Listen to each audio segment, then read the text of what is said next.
Friends welcome back to my channel. इनके நம்ம சேனல்ல சிக்கன் கிரேவி செய்ய போறோம்। அதுக்கு 1/2 kg சிக்கன் எடுத்து வாஷ் பண்ணி வச்சிருக்கேன்। அதுக்கு தேவையான இன்கிரிடியன்ட்ஸ் எல்லாம் பார்த்துக்கோங்க। தனியா, மிளகு எல்லாம் லைட்டா வறுத்துக்கலாம் गाइस। ஜாஸ்தி சூட் பண்ண தேவையில்ல, ஜாஸ்தி இது பண்ண தேவையில்ல, லைட்டா வறுத்துக்கலாம்। அதுவே போதும், அதுவே ஒரு மணம் கொடுக்கும்। லைட்டா வறுத்துக்கலாம்। கொஞ்சம் ஆற வச்சிரலாம் गाइस। இது கொஞ்சம் ரொம்ப சூடா இருக்கு, சூடா மிக்ஸில போட்டா பவுடர் ஆகாது। இது கொஞ்சம் ஆற வச்சு நம்ம மிக்ஸில போடலாம்। இப்போ நம்ம மசாலா அரைச்சிக்கலாம்। தக்காளி போட்டுக்கலாம் गाइस।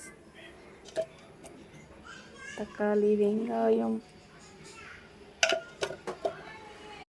பாருங்க गाइस। தக்காளி வெங்காயம் அரைச்சிட்டு இதுலயே கொஞ்சம் கொத்தமல்லி போட்டு கொஞ்சம் ஒரே ஒரு சுத்து மசாலா பாருங்க கொரகொரப்பா அரைச்சி வச்சிருக்கேன்। இப்போ இந்த வெங்காயம் அரைச்சி வச்சிருக்கேன்।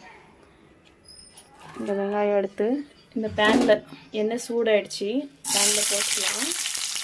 அந்த கேப்ல இப்போ நம்மளோட கரம் மசாலா வறுத்துக்கலாம்। வெங்காயம் வதக்கட்டும், அதுக்குள்ள இந்த மசாலா போட்டு நம்ம பாருங்க गाइस। நல்லா நைஸா அரைச்சி வச்சிருக்கேன் நம்மளோட மசாலா, இது கரம் மசாலா। இப்போ வாங்க வெங்காயம் பார்க்கலாம்। வெங்காயம் நல்லா பொன்னிறமா ஆயிடுச்சு। இப்போ இது கூட இந்த சிக்கன் கூட இஞ்சி பூண்டு பேஸ்ட் போட்டுக்கலாம்। நான் இன்னைக்கு கடையில் வாங்கியிருக்கேன், ஏன்னா எங்கள் வீட்டில் காலி ஆயிடுச்சு। இப்போ எமர்ஜென்சிக்கு கடையில் வாங்கி போடுறேன்। பாருங்க गाइस, இப்போ நல்லா கொஞ்சம் ஃப்ரை பொன்னிறமா ஆயிருக்கு, சிக்கன் கூட கொஞ்சம் ஃப்ரை ஆயிருக்கு। இப்போ இதில் மஞ்சள் தூள் போட்டுக்கலாம்। தேவையான அளவுக்கு கொஞ்சம் மஞ்சள் தூள்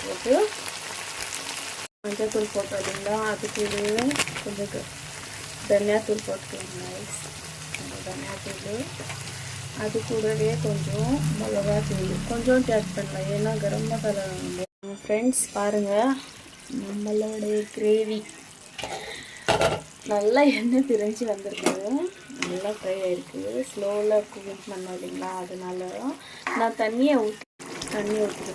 கொஞ்சம் தண்ணி, இது கூடவே நம்மளோட கொஞ்சம் மசாலா எடுத்து வச்சிருந்தீங்களா அதுவும் சேர்க்கலாம்। கரம் மசாலா சேர்த்துக்கலாம்। நல்லா ஸ்மெல் வருது, நீங்களும் ட்ரை பண்ணுங்கள், நல்லாயிருக்கும், டேஸ்ட்டாக இருக்கும்। அப்புறம் உங்கள்